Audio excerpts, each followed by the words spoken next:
Well, this Tuesday in Israel, they have a historic election. They have the most messed up system over there. I don't know how they could even figure it out, but I hope people vote Likud because a man of moral clarity, a Churchillian figure in our time, Benjamin Netanyahu, is up for re-election, facing a challenge from Benny Gantz again. He won the last time.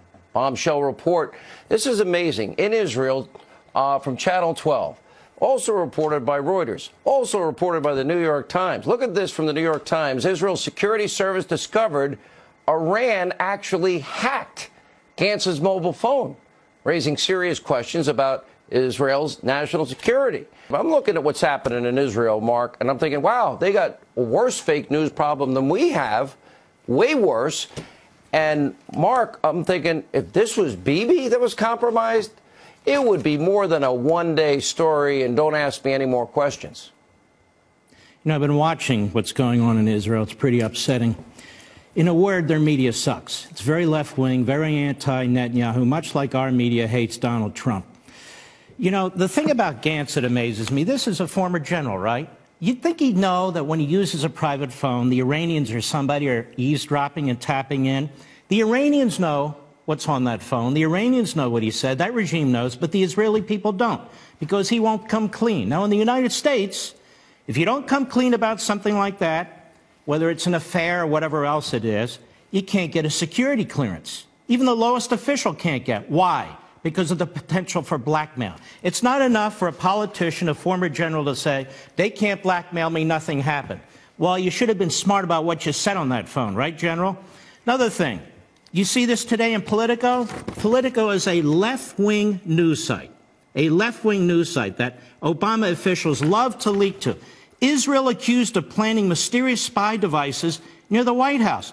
And the target, they say, is intended to spy on Donald Trump. And I think to myself, no, Israel, why would they do that? Then you read in the article, where does this come from? 3 former senior U.S. officials. In other words, Obama appointees. Obama appointees planted this.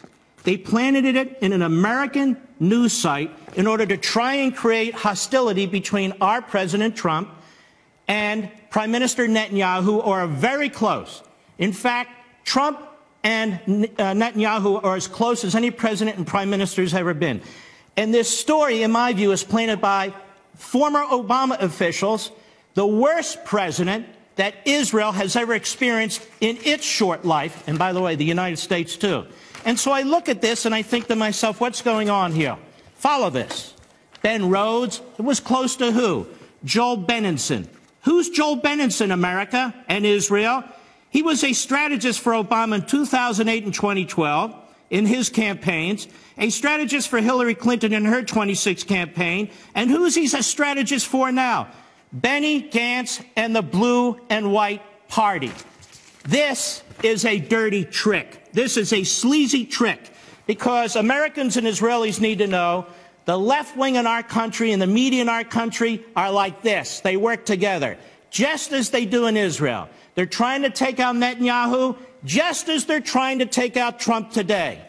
By the way, Sean, now that you have me here, see this? You know what this is?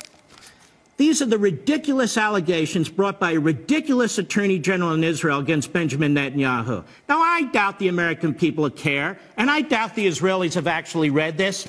I read it as a former chief of staff to a real attorney general in the Reagan administration. This is a disgrace, an absolute disgrace, like the allegations against our president. I looked at the 3 allegations. The first allegation: the Prime Minister of Israel accepted cigars and champagne. De minimis gifts. You know what this Attorney General did? He added gifts from another person to make it look like the cigars and champagne that Benjamin Netanyahu received was an enormous amount. Well, you know what, Mr. Attorney General? What you did is unethical. What you did is unethical. I looked at the second charge: bribery, fraud, breach of trust. Utterly irrational. The Prime Minister actually refused to be bribed. One media outlet seeks legislation that would help against a media competitor in exchange for positive news. The Prime Minister had no intention of promoting the legislation, and it wasn't even possible for him to promote the legislation because the suspension of the Knesset was taking place before it could even happen. Then I looked at the third, which is supposed to be the big blockbuster charge. It's loaded with hyperbole, idiotic assertions. It's about press ethics, not the conduct of the Prime Minister of the State of Israel. Claims the Prime Minister sought positive media, like no politician does that. They might as well take a crime tape and wrap it around the Knesset. Because this website, you see, was going to do positive news on behalf of the Prime Minister of Israel in exchange for certain policies and regulatory changes. There is no direct evidence whatsoever in this long-winded, verbose, full of phony adjectives charge, the third charge. What the Attorney General is basically saying is, I don't like the press policy of this particular press owner, and I don't like the policies of the Prime Minister of Israel.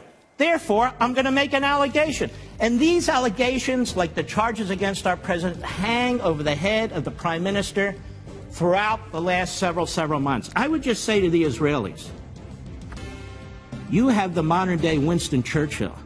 Don't make the same mistake the British made.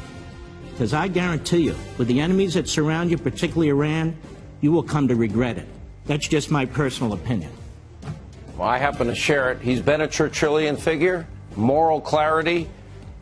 Look at this relationship with Trump. Oh, yeah, recognize Jerusalem as the capital. Oh, yeah, recognize the sovereignty of Golan. Look at the partnership they have. I hope and pray the people of Israel vote Likud.